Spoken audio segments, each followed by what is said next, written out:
உங்க வாழ்க்கையில எந்த தருணத்துக்காக உங்க அப்பாவுக்கு நன்றி சொல்லணும்? அப்பா வந்து பிறந்ததுலேருந்தே ராஜாவாக தான் இருந்தார். எப்படின்னா எங்கள் ஊர் வந்து வேலூர் சத்துவாச்சாரின்னு ஒரு கிராமம் வில்லேஜில் பெரிய மளிகை கடை வச்சுருந்தார். அதாவது ஹோல்சேல் மளிகை கடை. சென்னை டு ஹைவே வந்து ரோடு 4 வழியாக மாற்றினாங்க இல்லைங்களா. ஸோ அப்படி போகும்போது எங்கள் கடையை இடிச்சிட்டாங்க. கடை வீடு எல்லாமே போயிடுச்சு. ஸோ சின்ன வயசுலேருந்தே கடையில் இருந்து இதுலேயே ராஜாவாக வளர்ந்தவருக்கு கடை போயிடுச்சு. அதுக்கப்புறம் அவருக்கு என்ன பண்ணணும்னு தெரியாது.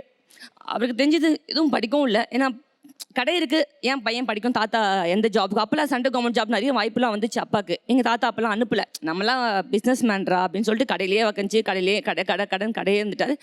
அப்பாவுக்கு வேறு என்ன பண்ணணும்னு தெரியாது. எல்லாமே சோல்ட் அவுட். அவர் ஒரு செகண்ட் கூட யோசிக்கல. சடனாக யார் என்ன டைம் யார்ப்பா சொன்னாங்கன்னு தெரியல. எனக்கு அப்போ சின்ன வயசு. உடனே வாட்ச்மேன் வேலைக்கு போயிட்டார்.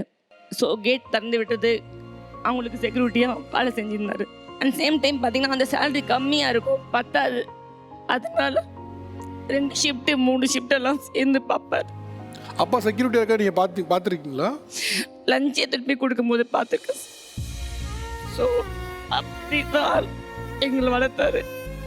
தேங்க்ஸ்ப்பா, நீ நல்லா தான்ப்பா வளர்த்துட்டு எங்களை. அவங்க சொன்ன அந்த சூழ்நிலையை என்னால் கற்பனையே பண்ணி பார்க்க முடியல. அந்த மொமெண்ட் வந்து ஒரு மாதிரி கையேறு நிலமாகலாம், என்ன செய்ய எது செய்ய எதுவுமே தெரியாது. எப்படி அதெல்லாம் தாண்டி இது பண்ணீங்க? உதவி பண்ணுறதுக்கு ஆள் இல்லை சார். அப்பா என் பையனும் பார்க்கணும், பொண்ணும் பார்க்கணும்.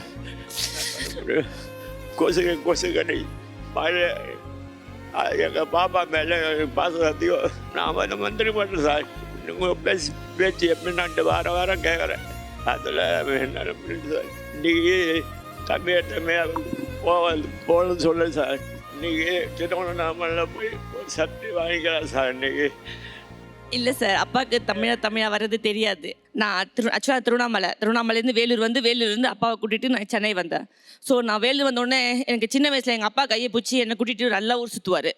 அதே மாதிரி இன்றைக்கி நான் அப்பா கையை பிடிச்சி நல்லா சென்னை சுற்றி வந்தேன். அப்பா என்ன இங்கே போகிறோம் என்ன ஏது எதுவுமே கேட்கல. நிகழ்ச்சிக்கு வர எதுவுமே தெரியாது சார். நம்ம ஆக்சுவலாக ஒரு சின்ன அப்பா நாங்கள் ஃபன் பண்ணுவோம். எப்படின்னா அப்பாவை வந்து நம்ம மென்டலியும் ஃபிசிக்கலியும் ஹாப்பியாக வச்சுக்கணும்னு நினைப்போம்.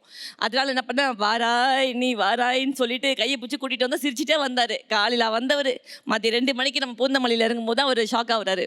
நம்ம இங்கே வந்திருக்கு. அப்போ கூட அழுகுறாரு, ஐயோ எனக்கு பேச தெரியாது, நான் வரமாட்டேன், நான் வானேண்ணா நீ அப்படி சொல்லி கூப்பிட்டு வந்துட்டு வந்து அவர் சர்ப்ரைஸாக ஷர்ட் எடுத்து வச்சுருந்தேன். ஸோ ஷர்ட்டை போட்ட உடனே அவருக்கு ரொம்ப ஹாப்பி ஆகிட்டாங்க.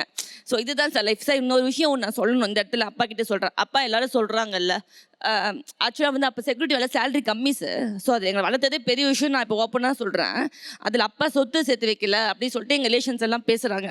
அது வந்து எனக்கு ரொம்ப கஷ்டமாக இருக்குது. என்னென்னா எங்களுக்கு பெரிய சொத்தை எங்கள் அப்பா தான் சார். உன்னை விட ஒரு சொத்து சொகம் இந்த மண்ணில் இல்லை என்று சொல்லிடுவே கண்ணு மணியன ஒன்ன நினைச்சு நாங்கள். அவருக்கு தெரிஞ்ச மாதிரி எங்களை வளர்த்ததே நாங்கள் எவ்வளோ சந்தோஷமாக பார்க்குறோம் சார். எங்கள் அப்பா எங்களுக்கு இதே மாதிரி மென்டலி ஃபிசிக்கலி ஹாப்பியாக என்னோட ஜாலியாக இப்போ வந்தார் பாருங்க. காலையில் கை கோத்துட்டு இதே மாதிரி மேட்சிங் ட்ரெஸ் போட்டுட்டு லைஃப் லாங் நான் அப்பா கூட என்ஜாய் பண்ணணும். இதுதான் என் பெரிய சொத்து, என் ஆசை எல்லாமே.